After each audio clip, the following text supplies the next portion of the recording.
아멘. 우리 함께 신앙 고백합니다. 나는 전능하신 아버지 하나님 천지의 창조주를 믿습니다. 나는 그의 유일하신 아들 우리 주 예수 그리스도를 믿습니다. 그는 성령으로 잉태되어 동정녀 마리아에게 나시고 본디오 빌라도에게 고난을 받아 십자가에 못 박혀 죽으시고 장사된 지 사흘 만에 죽은 자 가운데서 다시 살아나셨으며 하늘에 오르시어 전능하신 아버지 하나님 우편에 앉아 계시다가 거기로부터 살아있는 자와 죽은 자를 심판하러 오십니다. 나는 성령을 믿으며 거룩한 공교회와 성도의 교제와 죄를 용서받는 것과 몸의 부활과 영생을 믿습니다. 아멘. 오늘 선포되어질 하나님의 말씀은 마가복음 14장 22절부터 31절까지 말씀입니다. 마가복음 14장 22절부터 31절까지 말씀을 합독을 하겠는데요, 오늘 장례 광고가 있습니다. 최성근 성도님의 장모 되시고 황은영 권사님의 친정 어머니 되시는 우리 최수민 청년의 외할머니 되십니다. 김순자 집사님께서 어제 이제 하나님의 부름을 받아 소천하셨습니다. 장례 오늘 새벽 후에 문상을 가려고 하는데 무안 장례식장입니다. 함께 가실 분들은 함께 가셔서 위로해 주시면 감사하겠습니다. 마가복음 14장 22절부터 31절까지 말씀을 함께 읽겠습니다. 그들이 먹을 때에 예수께서 떡을 가지사 축복하시고 떼어 제자들에게 주시며 이르시되 받으라 이것은 내 몸이니라 하시고 또 잔을 가지고사 감사기도 하시고 그들에게 주시니 다 이를 마시매 이르시되 이것은 많은 사람을 위하여 흘리는 나의 피 곧 언약의 피니라. 진실로 너희에게 이르노니 내가 포도나무에서 난 것을 하나님 나라에서 새 것으로 마시는 날까지 다시 마시지 아니하리라 하시니라. 이에 그들이 찬미하고 감람산으로 가니라. 예수께서 제자들에게 이르시되 너희가 다 나를 버리리라. 이는 기록된 바 내가 목자를 치리니 양들이 흩어지리라 하였음이니라. 그러나 내가 살아난 후에 너희보다 먼저 갈릴리로 가리라. 베드로가 여짜오되 다 버릴지라도 나는 그리하지 아니하겠나이다. 예수께서 이르시되 내가 진실로 너에게 이르노니 오늘 이 밤에 닭 두 번 울기 전에 내가 세 번 나를 부인하리라. 베드로가 힘있게 말하되 내가 주와 함께 죽을지언정 주를 부인하지 않겠나이다 하고 모든 제자도 이와 같이 말하니라. 아멘.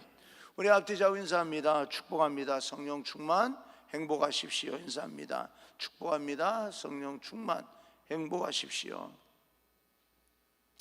찢기고 피를 흘려 우리의 생명이 되시다라고 하는 제목으로 여러분과 함께 오늘 새벽 주시는 하나님의 말씀을 전하겠습니다. 예수님이 정해주신 예전 중에 성만찬 예전과 이 발 씻기는 예전 의식은 참여하고 경험을 할 때 큰 은혜가 있습니다. 그 중에 성만찬 이 성찬의 예식은 예수님의 살과 피에 동참한다라고 하는 의미가 있는데 그 말은 예수님의 생애에 동참한다. 내가 예수님처럼 살기를 원합니다 라고 하는 그런 고백입니다. 우리가 예수님과 항상 동행한다는 그런 의미만이 아니라 아예 예수님과 하나가 되어서 내가 이 땅에서 예수님 살았던 그 삶의 길을 가기를 원합니다 라고 하는 그런 고백은 우리 인생에 있어서 큰 은혜이고 사실은 축복입니다. 인생이 그만큼 성숙해지고 그만큼 깊어지기 때문에 그렇습니다. 오늘 하루가 예수님과 동행하는 날이 될 뿐만 아니라 예수님과 하나가 되는 소중한 날, 기쁜 날, 복된 날이 되기를 주님 이름으로 축복합니다. 예수님께서 제자들과 함께 유월절 식사를 하시면서 아주 중요한 의식을 합니다. 이전에는 그렇게 한 적은 없었지만 그 이후로는 예수님께서 행하신 이 예전에 따라서 모든 교회들이 이제 하고 있습니다. 성만찬 예전입니다. 예수님이 떡과 포도주를 통하여서 그분의 살과 피를 나누는 이 아주 독특한, 사실은 알고 보면 우리는 이 행할 때마다 교회에서 당연히 하는 것처럼 생각하지만 사실은 굉장히 이 종교 예식 중에 중요하고 아주 독특한 그런 예식입니다. 22절, 23절, 24절까지 말씀입니다. 그들이 먹을 때에 예수께서 떡을 가지사 축복하시고 떼어 제자들에게 주시며 이르시되 받으라, 이것은 내 몸이니라 하시고 또 잔을 가지사 감사기도 하시고 그들에게 주시니 다 이를 마시매 이르시되 이것은 많은 사람을 위하여 흘리는 나의 피 곧 언약의 피니라. 예수님이 떡을 가지고 떡을 떼어서 이렇게 제자들에게 나누시면서 이것을 받아 먹어라, 이것은 나의 살이다 라고 하십니다. 예수님이 떡을 가지고 자신의 몸을, 이 포도주를 통하여 자신의 피를 우리와 나누고 또 먹고 마시는 그런 예식을 행하십니다. 예수님이 이 예식을 통하여서 우리들에게 말씀해 주시기를 원하는 것은 궁극적으로 우리가 하나다라고 하는 것입니다.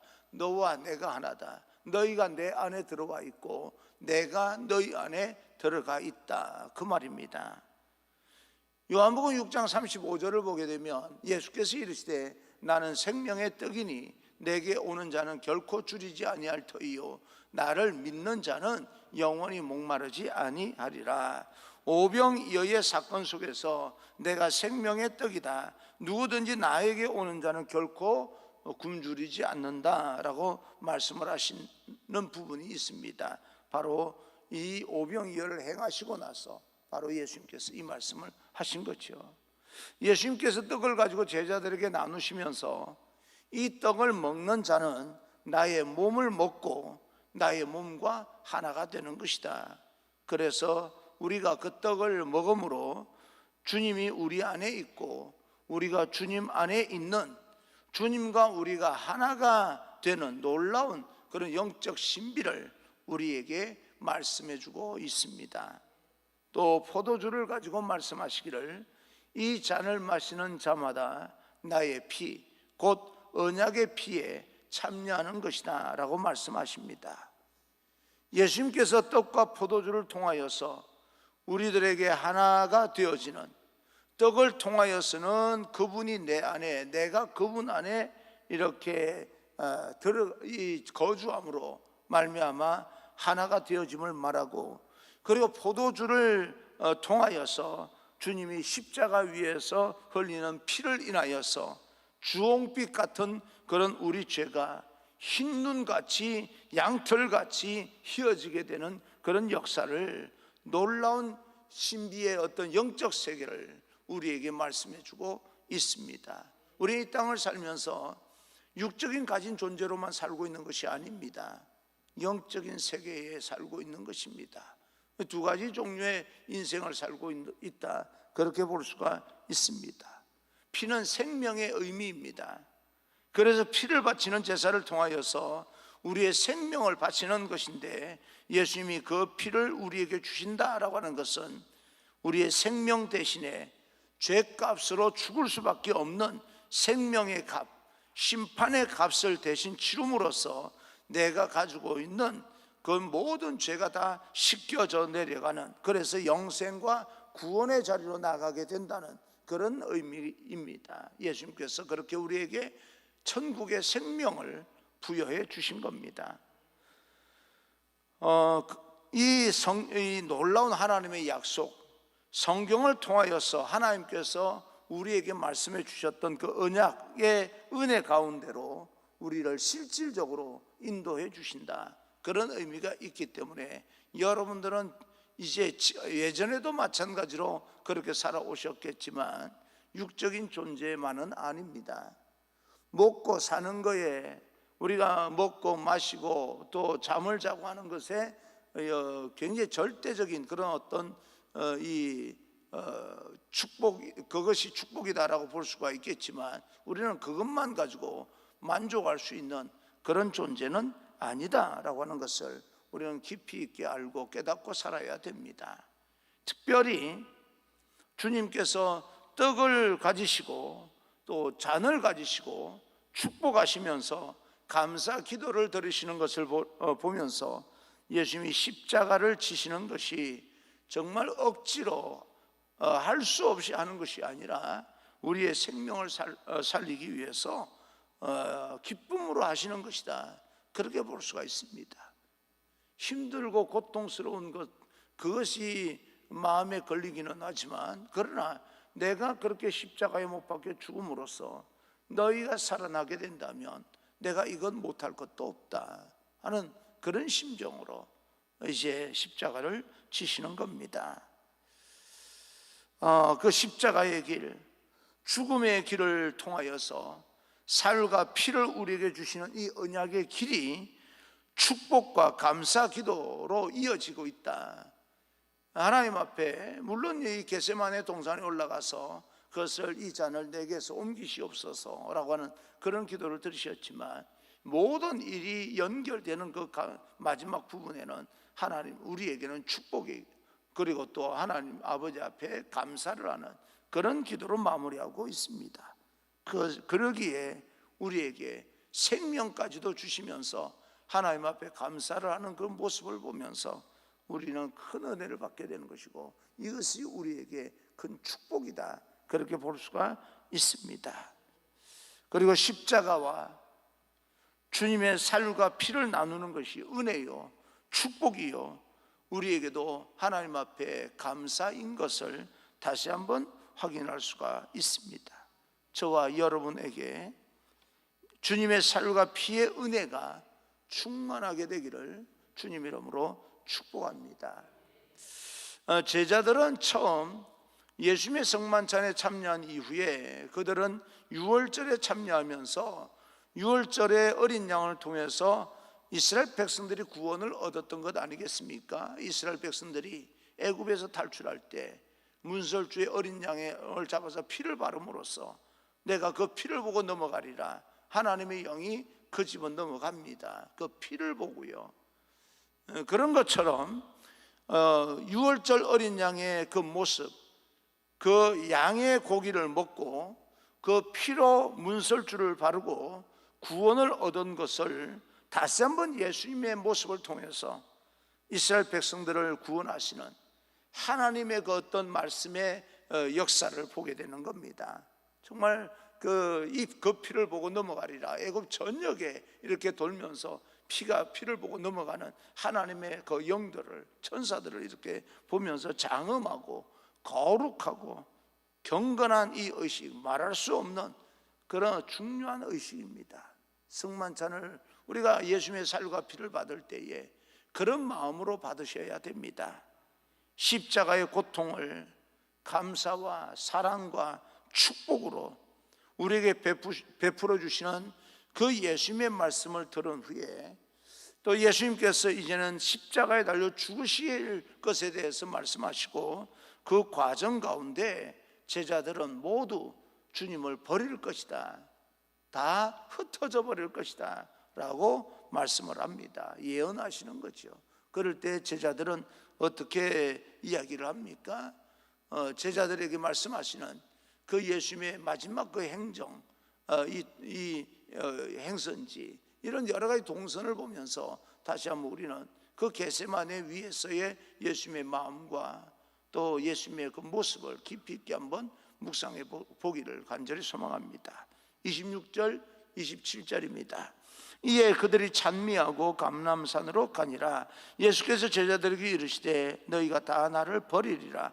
이는 기록된 바 내가 목자를 치리니 양들이 흩어지리라 하였음이니라. 제자들에게 십자가 상황에서 일어날 일을 준비시키는 것과 같은데, 다 흩어지게 될 것인데 마음 단단히 먹어라, 그런 뜻 아니겠습니까?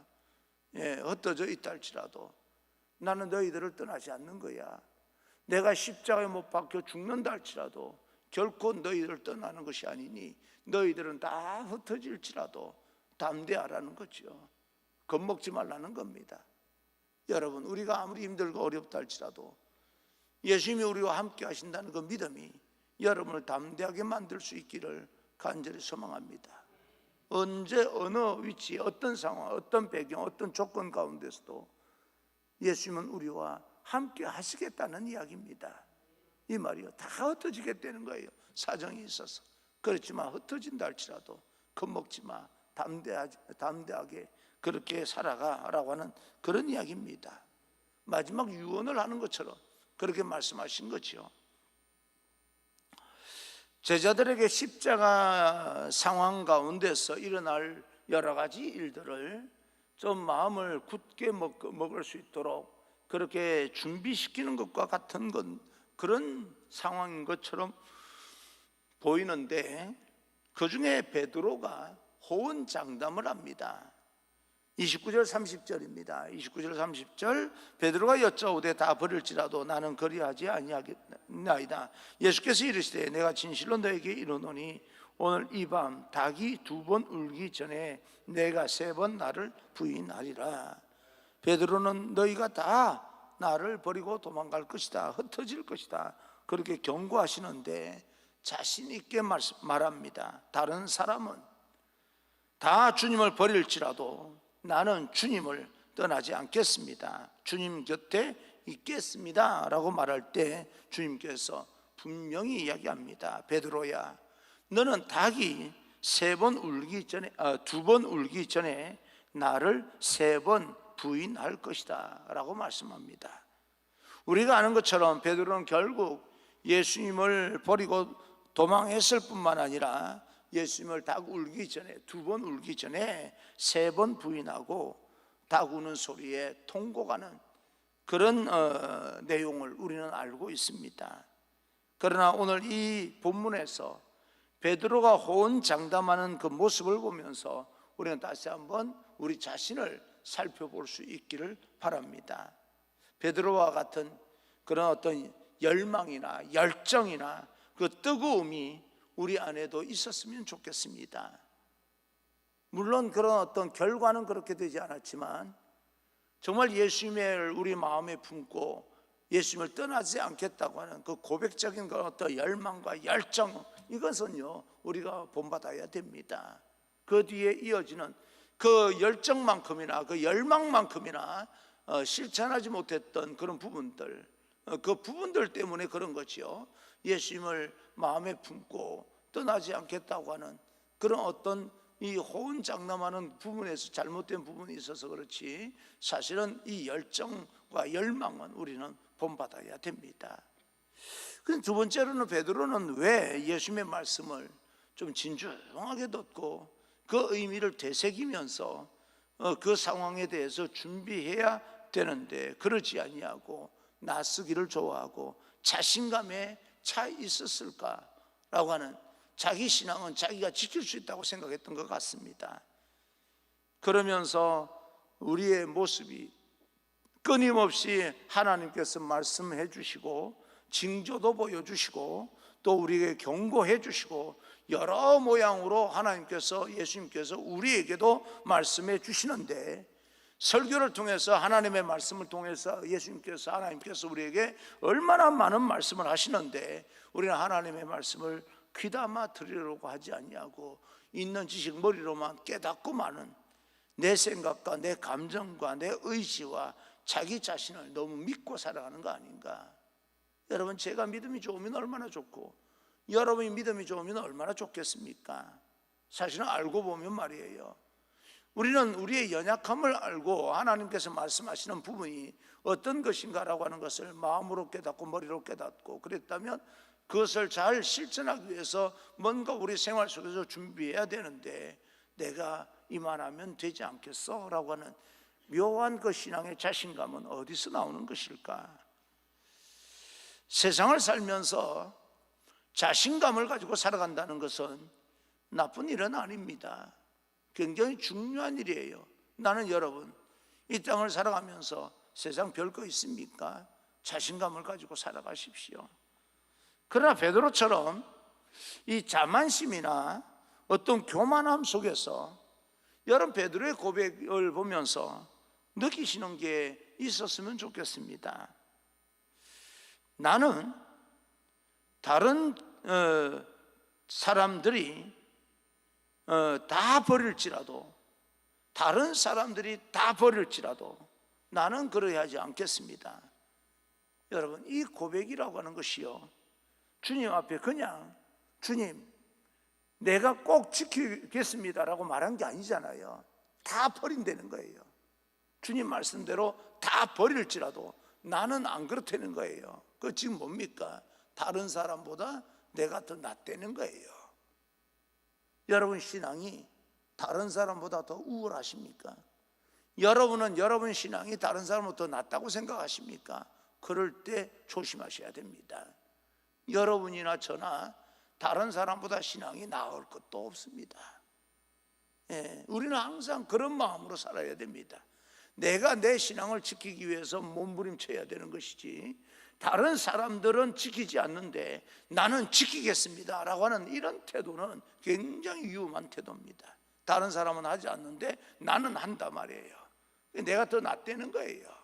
그런데 다른 사람보다 우리가 뭐 한 가지 더 했다고 해서, 내가 다른 사람보다 한 가지 더 가졌다고 해서 더 나을 것도 없습니다. 항상 겸손해야 됩니다. 그냥 나는 예수님 배신하지 않겠습니다 라고 결단하는 것이 아니라, 다른 사람들은 다 그리할지라도 나는 그러지 않겠습니다. 다른 사람과 비교해서 자신이 더 우월하다는 교만에 빠진 모습을 가지고 살아가다가 실수하고 놓치고 또 모든 것을 다 무너지게 되는, 예수님 앞에서 부끄러운 모습으로 살아가는 것은 아닌지, 사람들 앞에서는 좀 더 우월한 척하면서 하나님 나라에서는 다 무너진 인생을 살아가는 건 아닌지, 그래서 항상 우리는 겸손해야 된다라고 하는 것을 반성해 봅니다. 나는 교만한 부분은 없는가? 나는 되는데 왜 다른 사람은 안 되는 거야? 라고 하는 부분을 저는 굉장히 많이 경계를 하는데도 잘 해소가 안 돼요. 여러분, 그럴 때가 있지 않겠습니까? 나는 되는데 왜 저 사람은 안 되는 거야?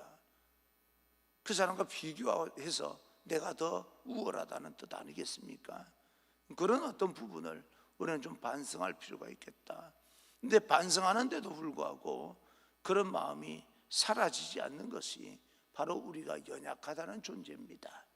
그거 하나 정리를 못하는 그런 부족하고 연약한 존재다. 자만하거나 충동적인 모습을 가지면 안 되는 것 아닌가, 베드로의 모습을 통해서 좀 돌아보게 됩니다.